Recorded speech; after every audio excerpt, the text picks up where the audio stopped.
What's good, niggas and bitches? We is back for a new episode of the Black Star Podcast. You know, your boy had to make an epic interest. You know, I'm feeling good. I feel all sorts of everything. I'm bullshitting around, but all right, what's good, guys? Welcome back to Black Star Podcast. This is your boy Jared. Y'all, today we're gonna be talking about, do black men belong to the Democratic Party? Now, there's been a lot of controversy going on the past couple of weeks going on with black men and Obama, the Democratic Party, Kamala Harris. There's been a lot of things that's been going on. And personally, I've said it before and I'll say it again here so that you guys can hear, I'm neither Republican nor Democrat. But from what I'm seeing, a lot of people put people into one category, and that's either you're Republican or Democrat. There's no independent, there's no in between, there's nothing. So today we're gonna be talking about this. And yeah, Brother Anton Daniels has a lot to say, especially about this subject, because a lot of people have been trying to come for him and his ideals. But what I'm going to do is I'm going to share my screen in just a moment. And we're going to talk about this because we've had another person come out about black men. And I want you to see this. Shout out to all the people in the chat. But look at this. And this is Usher. Now we've had Quavo, Magic, Obama, now Usher. Who's next? But listen to this. Normally I'm up here to entertain, but today was something far, far more significant for Atlanta and all of Georgia. You know, it's really great to be home. I'm here, home for my past, present, future tour, but took a quick break from that to come here, share a few words with you about the significance of this moment. I feel that this is a momentous opportunity for each and every one of us. You know, it's just 17 days away from a very important election, as we all know, and we have the opportunity to choose a new generation of leadership for our country.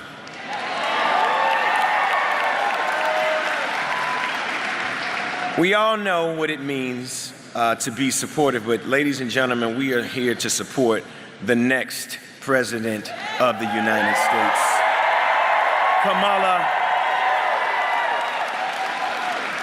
Kamala Harris, ladies and gentlemen.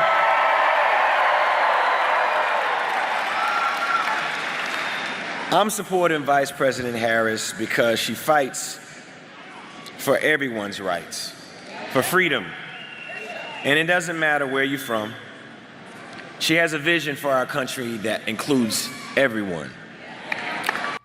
Isn't it funny how A, they read from a script, and then B, they always get an entertainer. It's not anybody that actually has any real significance as far as participating in politics and can inform you. But here's the part that's really bothersome.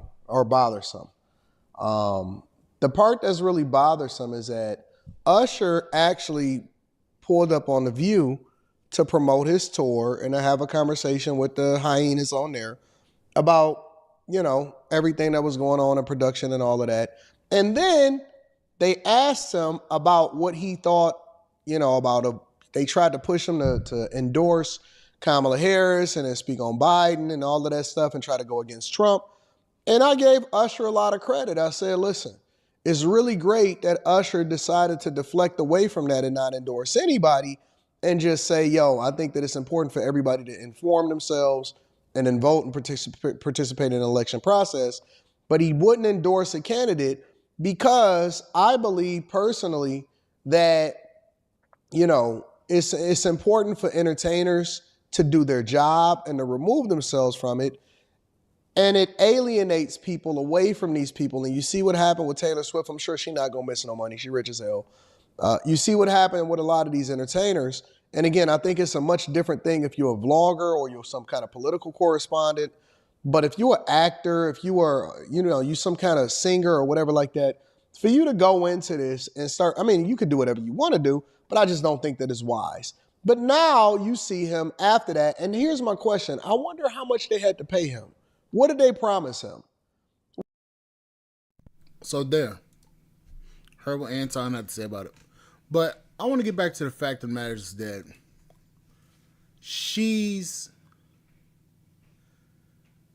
constantly trying to get black men behind her. Now, I've said it before and I'll say it again. I'm neither Republican nor Democrat. I have to keep stating that because people, like I said, they believe that everybody is in two different categories. It's neither here nor there. But my thing is this. When Obama and Magic Johnson came out, they both came for black men. Basically insinuating that black men belong to the Democratic Party. Now, as brothers, how is it that we're always put into the position of we're having to, what's the word? We're always having to be forced to pick a side. It's almost like they try to stick us into the category of do this, don't ask for nothing. But now that black men are asking for tangibles, then you have the fruit booty ninjas like Van Jones coming out saying, "You've got a love letter. Oh, you've got a love letter." Man, Van, if you don't shut your fruit booty ass up, nigga. I don't understand. I'm really for the life of me trying to figure that out. You got a fruit booty nigga out here crying and weeping and talking about that's a love letter from a woman that don't give a damn about you, nor me, nor anybody other than the damn son. But this fruit ninja has all the smoke in the world to come around and say, you getting a love letter. But, you know what? I'm going to pull up this supposed love letter from Kamala Harris. Yeah, I'm going to do that. You know what? Let me share my screen so y'all can actually watch me do it while I'm doing it. Kamala Harris policy for black men.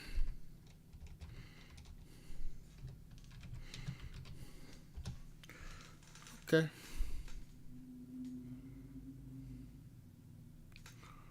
Wait a minute. Hold up. Wait a minute. New insult. Oh. To vote against chaos, fear, and hate. This hoe. She got the goddamn nerve. Oh, we're talking about. Okay.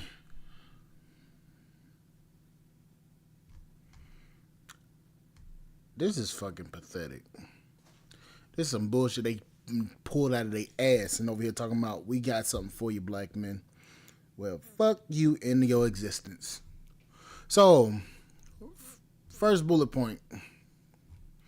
First, provide 1 million loans that are fully forgivable up to $20,000 for to black entrepreneurs and others. You gotta read more into that shit.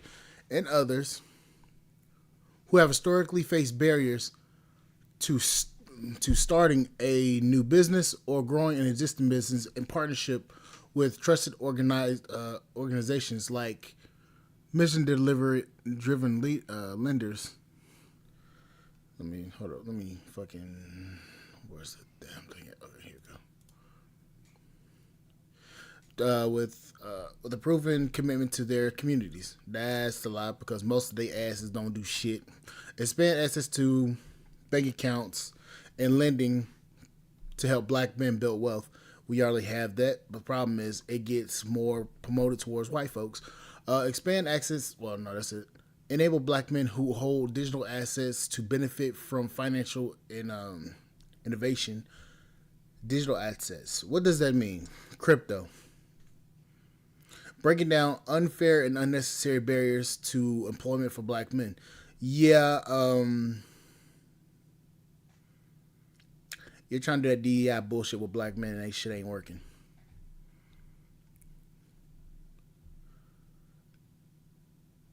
Hold up. We already read those other stuff.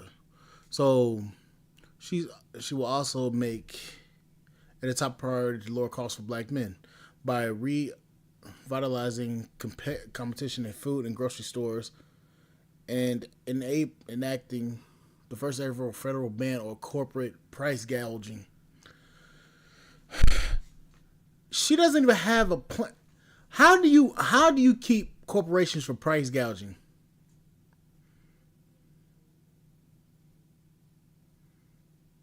Somebody explain this to me. Lowering rent. How the fuck you do that? You can't mandate. If you are literally spending more money than what you're bringing in,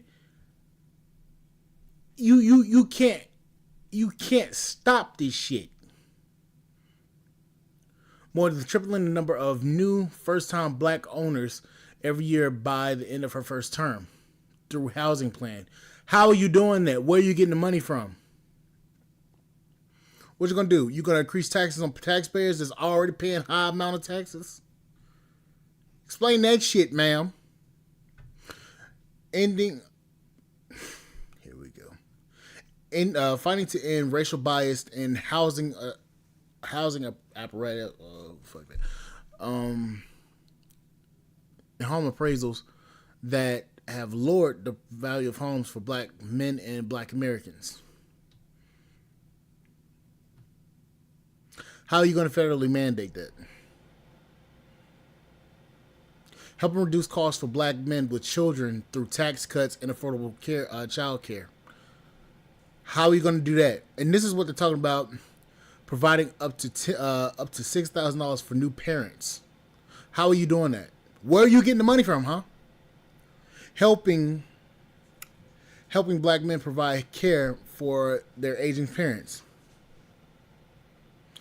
How are we going to do that? Again, cutting taxes for black men who in lower wage jobs by increasing the earned income tax credit maximum to $1,500.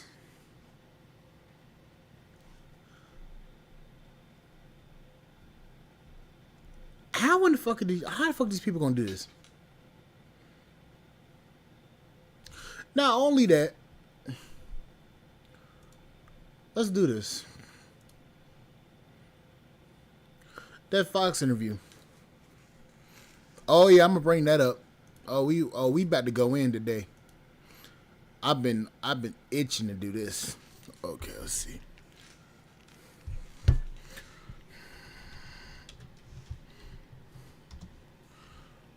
Let's see the highlights.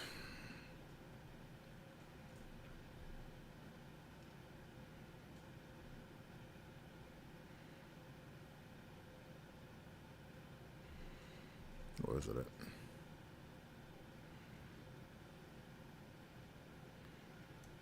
at? If he's as bad as you say, that half of this country is now supporting this person who could be the 47th president of the United States, why is that happening?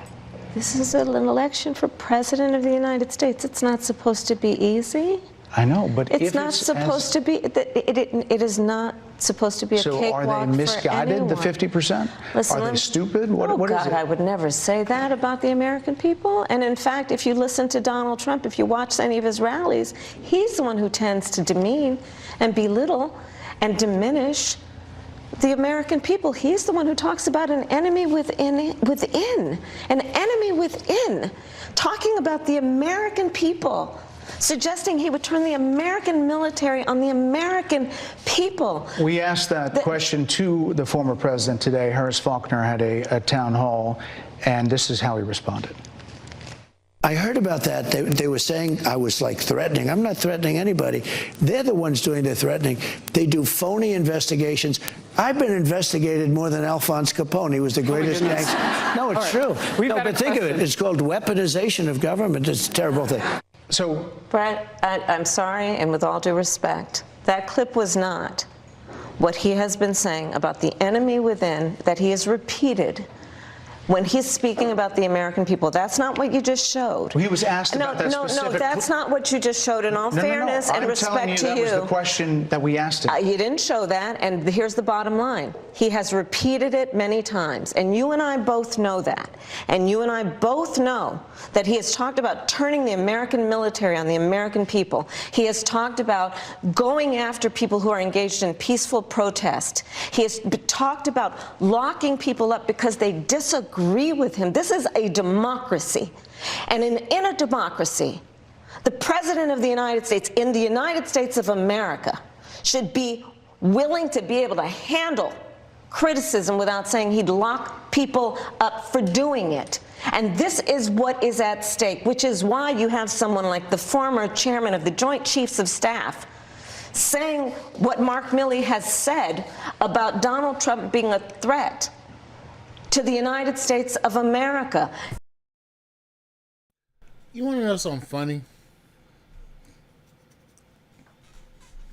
There was a video that I watched from the Armed Scholar.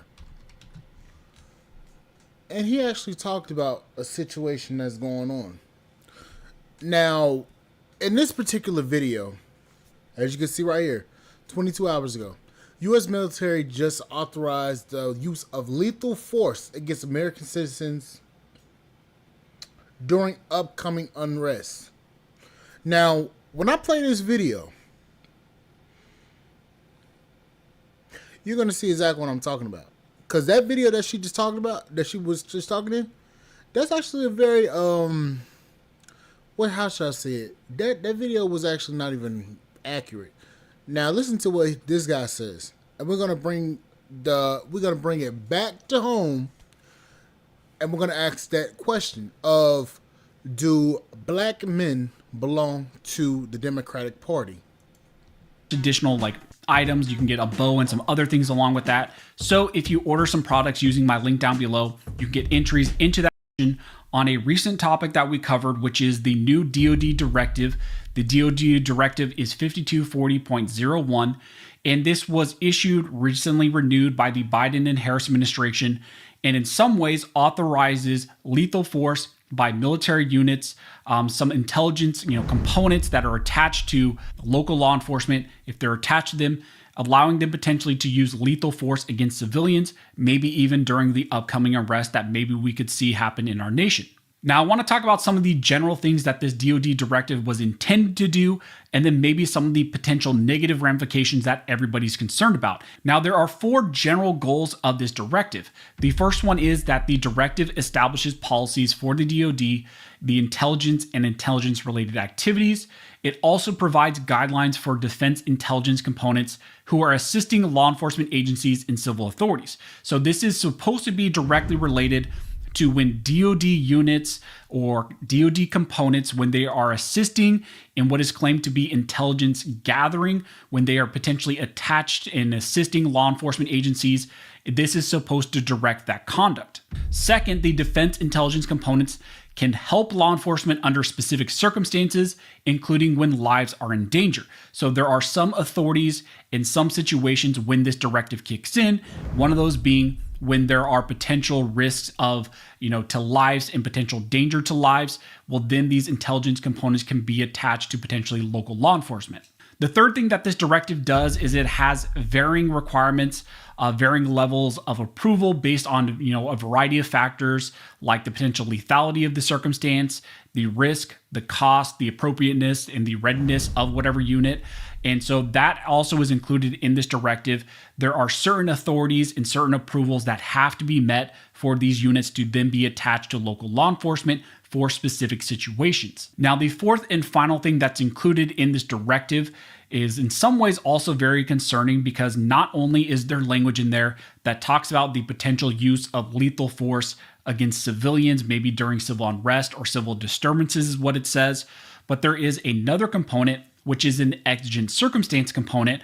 And in that, the directive includes provisions where in urgent situations where lives are at risk and there is imminent risk to lives, well, then these units, these intelligent components, can be attached and go help local law enforcement for 72 hours without the required approval. So again, in this directive, there are certain approvals that have to be met. You would have to get approval from the Secretary of Defense, potentially also the President.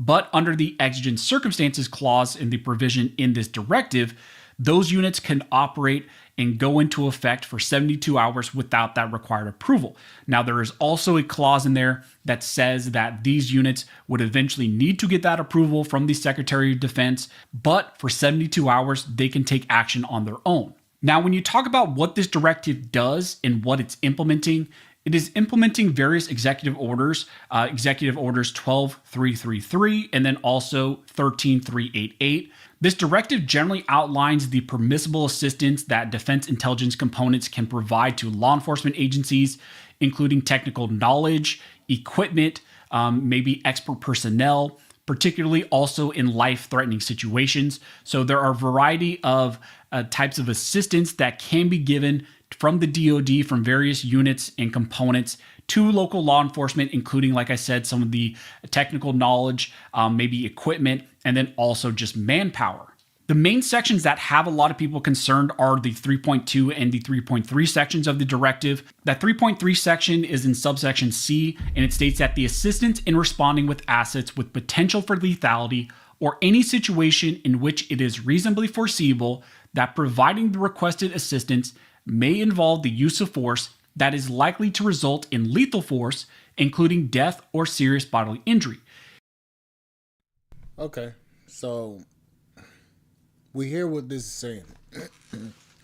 Now, what this in turn means is any situation, in any situation of there's a civil unrest, lethal force can be authorized for against U.S. Citizens. Now, we all know who the military ain't gonna turn their arms onto. We all know that. So, this means that if, say for instance, civil unrest comes, who's going to be possibly the main target of this situation? Black folk. Yeah, I said it. We gonna be the one that's gonna be severely affected by this shit. So, what does this mean? Black men,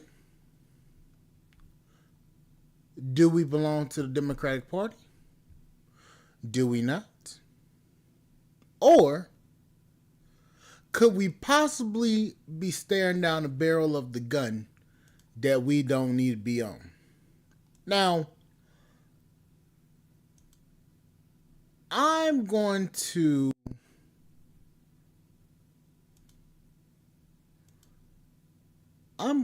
start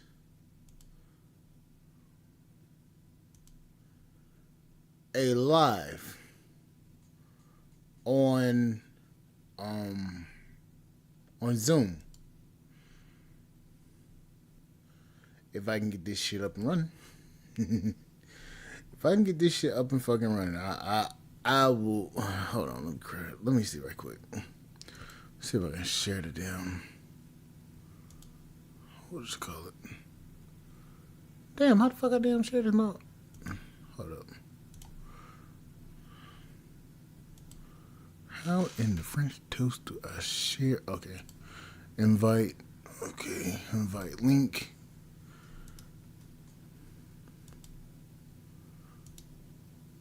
All right. So I hope this shares. If it doesn't share, and if you guys can't get in, I'll just end the live stream. And well, I won't let end the live stream. But hey William, if you still on, check the link and see if that link is active.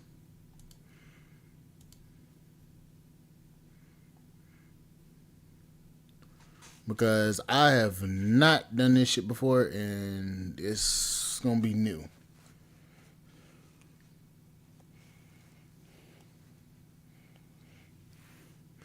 If anybody's in the chat room, any of the mods that's in the chat room, please try the link and see if that link is active. And let me know if that link is clear to be used. And we're not going to be on live all night. I don't plan on being here for over an hour, so because of Zoom. But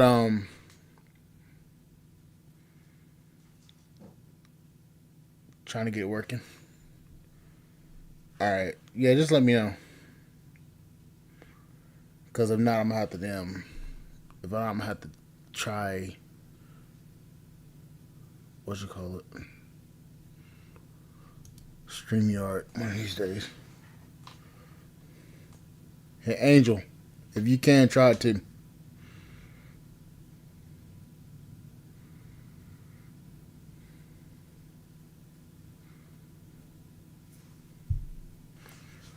In the meantime, put on some music or some shit.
I just posted the meeting ID and the link.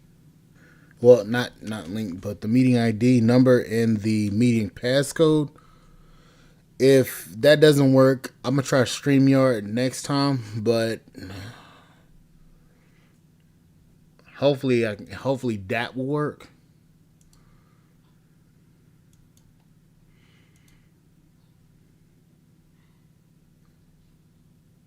Just let me know if that works.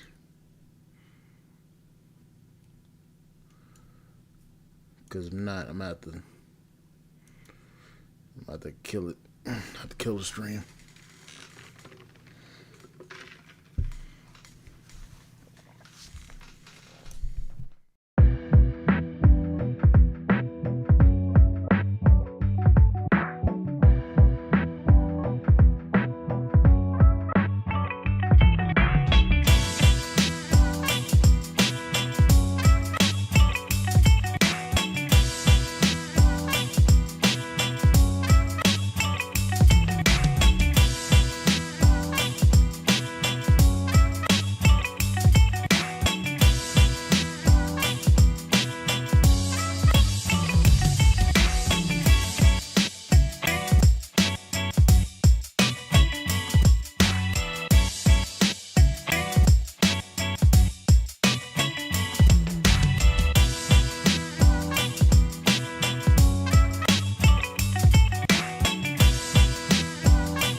Hey, William, don't even worry about it, bro.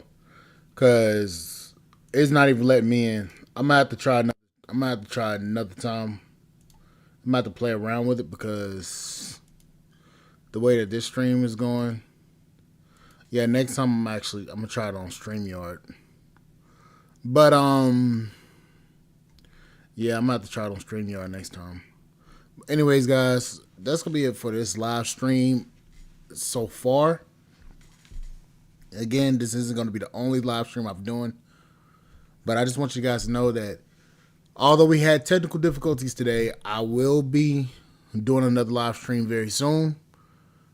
I gotta work out the bugs. You know, everything has bugs in it. You gotta work it out. But I will catch you guys on the flip side, and I will see you guys later. And yeah, let me see if I can actually find something that actually works. But anyways, guys, love you guys. I'll catch you guys later, and see you guys later. Bye, guys.